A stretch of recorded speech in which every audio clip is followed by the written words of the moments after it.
Welcome to Cyber Bytes, the podcast where we deep dive into the latest in cybersecurity, technology, and everything in between.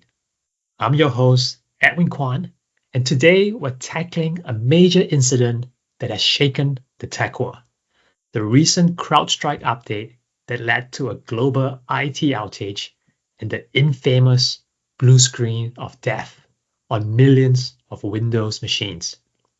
This incident has brought to light critical lessons in DevSecOps and the importance of business continuity planning.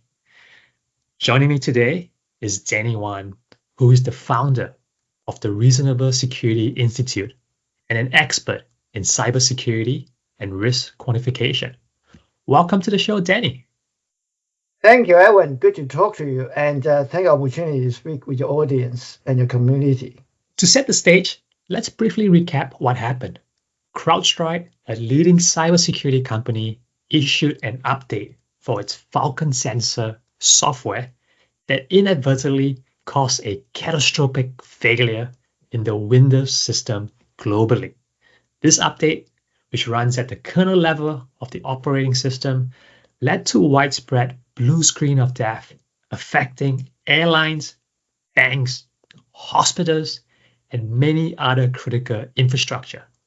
The fallout was immense, with millions of computer systems crashing and significant disruption in services worldwide. Any thoughts on that, Denny?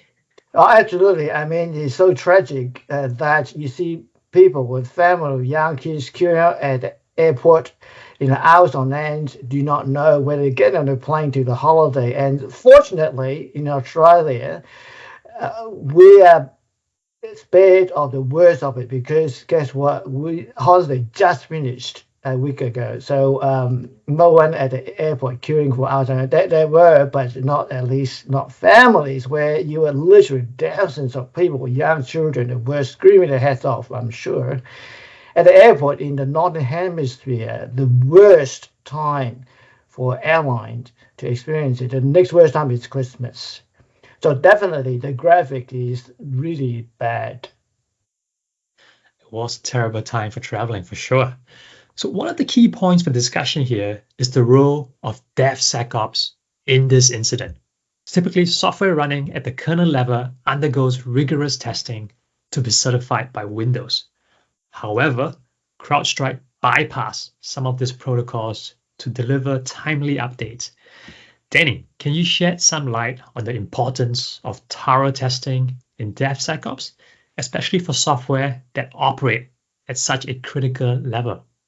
Absolutely. Well, I must first admit that I'm no expert when it comes to software architecture. You are the expert here. You're the security architect. But however, I could speak from an auditor perspective, boring stuff like my expertise is risk assurance, which is a fancy term for auditing, and specifically I have experienced and trained in the global security standard called ISO 20001, and I expect a lot of your audience at least heard about that standard and recognize that is a respected standard for measuring information security management. But don't tell you too much about the software development security. There are other standards to help with those. I think you are much more expert than I am.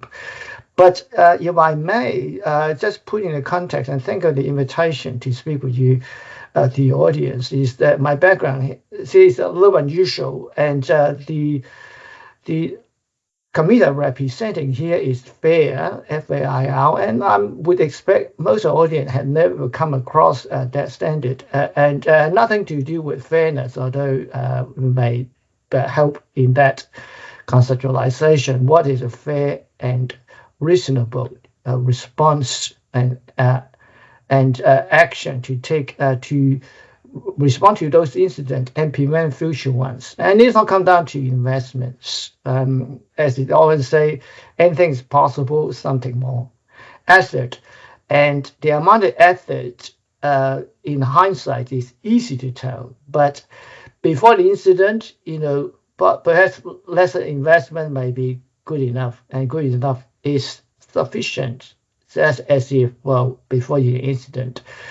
And FAIR stands for Factor Analysis of Information Risk, which is published by Open Group, which also publish the TOGAP standard. Of course, being a secure architect, you will be very familiar with TOGAP. Is the enterprise architecture standard for communicating not the technology, but the business value of secure architecture. So the business executives on the board understand the proportionality of investing, once again, is a focus on investment on security architecture. And as I said earlier on, everything's possible. Some take more effort, and it is the job of the executive and the board to really challenge and scrutinize every dollar you spend. Particularly, we enter into a global slowdown and hopefully avoiding a recession. But dollar need to be watched every single day. So yeah, hopefully I've given a little bit of background and my perspective on this conversation. So that's really insightful. The CrowdStrike just recently released their preliminary PIR, and they talk about there were some failures in their testing controls. And it ties in very clearly with DevSecOps, like how much testing do you do? One of their recommendations was to do more local development testing in there. So clearly there is now a shift in investing more in their testing protocols. Any comments on that? Absolutely. In fact, I have read the latest update. I think came out yesterday. As you alluded to, CrowdStrike had confirmed, which is what we all expected, that particular content that caused the crashed blue screen of death was not picked up by the automated testing tool. And they project emphasized that, in fact, they have a very comprehensive quality assurance testing for the normal software release, because this is not considered a software release. So they were only using automated test tool. And I have to wonder, if I were queuing at the terminal, do I really care too much about the terminology? It is major software release or content update. To me, the end result is what matters to me. And so if I were affected by the incident, unfortunately I wasn't, I would be quite angry that my family had to suffer and sleeping on the floor, screaming kids around me, because CrowdStrike decided that automated tool is good enough for them. And an analogy I want to use might be a little bit easier to understand. If my kids get sick, I give them Panadol, and then the Panadol manufacturers or other painkiller decided to tune the chemical composition because of pricing issue and things like that, which has happened, and they fell ill. I don't think the executive will be issue a precedent to say our QA automated testing for a drug failed didn't catch a particular contamination. I'm sorry your kids fell sick. They would have already been arrested for potential manslaughter. And I would think that's likely to actually materialize because hospitals are affected. And this is not even ransomware. So I think we're going to put perspective and not allow lawyers or people, because kind of give us a perspective just on terminology is, well, automated testing, it is what we do and it's always worked. And if I can close out on one final observation on the press release I read earlier today, or released yesterday, was literally, I would say, adding insult to injury, because that very statement also said they have reminded the subscribers that they have choice of 3 deployment choice, N-1, N-2. They put that statement to say, we have given you the tools and you could have exercised the tool as if, yeah, right. So which one should I use right now? the end version, because that's what you and Microsoft told us we needed it ASAP when you release a content update. And it's all safe. So hopefully that put a reality check into the situation. That is so interesting, isn't it? Because from their perspective, this is not a normal software delivery, so it doesn't have to go through the same rigorous testing. But the impact of a failure in testing or a failure in the software has huge consequences, like we've already seen. So they could have, I guess, done some of the risk quantification for what would have been involved for automating that process itself. Like it could have been done a lot better, but they did not. You talk about the N and N-1, but I've read some complaints from some users out there that this rapid release actually ignored those policies. So it didn't matter if you were configuring it to be N, N-1, or N-2. All your systems actually picked up this update. So even if you actually took a risk-based approach and didn't configure your critical systems to be running on N by N-1, you still got impacted by this update. That was pretty interesting. Absolutely. So I just making a factual observation that was stated in the press release, draw attention to the fact, and it's the fact that the subscriber do have that option. Now, as I say early on, from my perspective, reading of it, fortunately, I wasn't in fact impacted by the incident. It's literally adding insult to injury that you are being not taking care of yourself when you're given your tools. Now, I'm not an expert in the CrowdStrike ecosystem, but this is also a good pivot into another perspective in this stat incident. Hopefully, no one will seriously harm other than Bruce Eagle and missing the flights. That the elephant in the room is that what about the victim organizations? Did they make themselves a victim, as CrowdStrike alluded to? What would they basically pay? Have they thought about that? Should they have thought about that? Is that something the airline could have thought about? That could have happened. And this is coming back, I think, the DevSecOps conversation, which is adding the security dimension to DevOps. And DevOps is a momentum created probably only just 20 years ago. I think credit to Galaxy in Australia that recognized that the speed of software development need to match the speed of business in the information age, and a traditional waterfall methodology in terms of release control. Now, this is your expertise. I'm just pretending to know. Is no longer fast enough, and so and sec probably afterthought because it slowed down DevOps, and really it become now a difficult question for the victims. And after the blame and presumably going to sue CrowdStrike for compensation, that's not going to save your skin, because I think what CrowdStrike said has a point. Why do you allow your system to consume a poison update uncontrolled? And if there were a case of doing your choice, I wonder why, as you university observed, most patches, including critical ones, were not deployed for 180 days. That is a comment, and there are different number of bands around, but certainly patches are not deployed ASAP, as or ASD might mandate that internet-facing asset 40 hours. Maybe those assets are subject to this regime, but most non-internet-facing assets, they are not getting patched. As soon as the patch are released, and as we know, even Log4j after 2 years, a lot of those are not being patched. So this really exposed the so underbelly of the victim to trying to claim victimhood.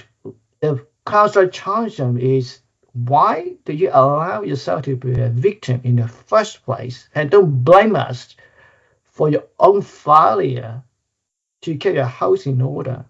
With a very interesting court cases to come out is who exactly is at fault and what is the proportionality of the contribution to the situation, and thus the amount of compensation they can really claim. It's very interesting when I hear you definitely touch on quite a few interesting topics in there. I know in DevSecOps, you have that balance of going fast, getting things out there. But as you kind of alluded to, it has to be commensurate to the potential risk that a failure in that software or system can allude to. And obviously the question now is, what is that balance? And for a company like CrowdStrike, where what you're delivering are meant to be updates to the latest malware, the latest threats, how fast is too slow? And how do you get that right balance? So it's a very interesting kind of conundrum that the organizations have. And similar to what you say about organizations with their own patching, their own systems, what do they do in there for that? So that's an interesting one to kind of see how that pans out, or what their mitigations are. Are they going to slow down and kind of put up more guardrails, take up more breaks to do that? But that comes at a potential business cost, where if there are adversaries and active attacks happening, those updates are going to be arriving slightly later than what they normally would have. But this is a good segue to talk about what you mentioned earlier about the business continuity planning, those BCP failures potentially for those organizations. I believe that it was like a watershed moment for most organizations, not realizing how dependent their systems were on a system like CrowdStrike. I kind of shared a piece a few days ago where I kind of talk about how as people in cybersecurity, we assess third-party systems coming in. And if a software wanted to be deployed on all your workstations running at as a very high privilege program in your bootstrap program, and it was not just running using a software that they provided you, but it was constantly receiving updates from the internet that you obviously do not have an opportunity to review before it gets deployed. What would your situation be on that? And I would say, as a security person, I would be concerned. But because it's CrowdStrike, it's a cybersecurity tool, we have a lot more trust in those systems. But we need to kind of manage those trusts with adequate business continuity planning to deal with situations like that. What would be some of your key takeaways that you would think that organizations would take from this particular incident? I thank you for that question. I think in Australia, we have an advantage in that our regulatory framework does give some guidance, and the Australian Prudential Regulatory Authority, APRA, short for APRA, has published a couple of standards. The one of which is some of the audience might have come across, CPS 234, came in enforcement in July 1, 2019, some 4 years ago now. That is a cybersecurity standard that regulated entities, about, I think, 4,000 regulated entities in Australia, primarily banks, depositing organizations, insurers, and financial services organizations. And that is a very short and business-oriented standard, and it shows the thinking of the regular APRA in this case. They focus on the outcome rather than the means. So when you look at the CPS 234 expressions, paragraph 13, there's only 36 paragraphs. I cannot remember some of those by heart now. It's making it very simple that the board, the chairman of the board, is accountable, not the CISO, not the CIO, not the CTO. The chairman of the board is accountable to assure APRA that the security capability commensurate with threat There's a simple equation. Security capability, we know what they have, right? You got budgets, you got cybersecurity roadmap. Threats, well, maybe we do know, but knowing those two critical pieces of information, pieces of the puzzle, are not sufficient. The challenge on the board is not to discover those. They got expert staff members, CISOs, CIOs, and CIOs to measure the security capability, or report the security capability and what they invest in, and also to measure the risk. The challenge on the board is to make, as you just alluded to, the value judgment. Does it commensurate? Of course, we often speculate that organization could hire people for the budget they have. So if you want to be a CISO for a organization and the risk assessment said exposure is $50 million, and you're able to convince the board you can do for 25, you're more likely to get a job than the other guy said, in my experience, you need 100 millions to invest over 5 years. And therefore, it really creates a challenge, a management challenge, risk management challenge is how do you make sure to commensurate? Now, and the committee represents, as I mentioned earlier, FAIR is a global community of practitioners and risk management practitioners, not necessarily technologists, but mostly risk management folks that build expertise in measuring the risk rather than the security capability. So we're on the other side of the equation. Security capability commensurate threat. We measure the threat in dollar values that you can then weigh up.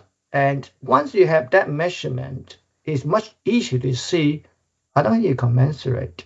Because if your measure risk using FAIR is $50 million and your security investment capability are only enough to buffer, including insurance coverage, not just cyber insurance, but the business insurance, $10 million, you're going to get caught short. And I would expect CrowdStrike and the victim organization won't face that reality very soon through compensation claim is, have they got enough allowance to cover the claims? And this is exactly the challenge now many banks are now facing because OIC, who initiated a prosecution against them in the federal court only a couple of months ago, had alleged, or all the things they can allege, they failed to take reasonable steps to protect the policyholders. They didn't say about the technology that you do that. That's a compliance approach. And that make it much harder to defend these accusations and prosecution in a court situation. But CPS 234 are given very clear guidance. You should have see that coming because you, as the chairman of the board, has to do that calculation and to defend your decisions. Hopefully that is a useful background. That is definitely very useful, and I think most organizations will be reviewing their BCP plans and making sure that it is commensurate. Let's start to wrap up here, and I know we focus on the lessons learned and the steps that can be taken to prevent such incidents in the future. So Denny, would you like to just provide a quick summary on what we discussed in terms of what should companies prioritize to enhance their DevSecOps practices and to ensure robust BCP? Absolutely, thank you for the opportunity. So, you have very clearly articulated the situation of CrowdStrike, the impact, and we talk a little bit about the natural inclination is there's a failure in the DevOps operation or the security aspect because it was a software distribution. So definitely it's a DevOps process, and they're accelerating that using automated tools. And by adding insult to injury, that they do give you the tools to have checks in there by setting up a policy of N-1, N-2, rather than just end and get the update as soon as it's released. that's the debatable, as you alluded to. Is that a realistic situation that the subscriber can exercise? Then we started to, from that draw observations that at a broader level, the DevSecOps is a technical dimension of the debate, but really represent a broader failure in BCP planning, not only just within CrowdStrike into the DevOps or DevSecOps processes, but equally the victim organization, and as CrowdStrike alluded to, whether they have made sufficient effort and leveraging the tools like N-1, N-2 policy to dampen the speed of propagation of problems. Why do they allow propagation so widespread across the infrastructure landscape? But let me close out and answer your question. So my recommendation to your audience is please have a look at the FAIR framework as a risk decision support tool to allow you to calculate a defensible risk measurements. So informed conversation in investment on technology can be baselined and have informed conversation. And the last point I made was that has already been the expectation expressed through CPA 234, been in enforcement for almost 4 years, since July 1, 2019 in Australia. And a big part of CPA 234 is managing the same expectation through your supply chain. In fact, one of the biggest pushback and finally complied is managing supply chain risk, exactly scenario you're talking about. So hopefully that is a helpful summary. Thank you, Danny, for sharing your insights on these critical issues. We will definitely include the links to FAIR in the show notes, and we'll include links to Danny on LinkedIn. You should connect with him. He has lots of interesting insights on this area of risk quantification and FAIR. So the CrowdStrike incident serves as a stark reminder of the vulnerabilities in our IT infrastructure and the importance of rigorous testing, robust BCP, and managing supply chain dependencies.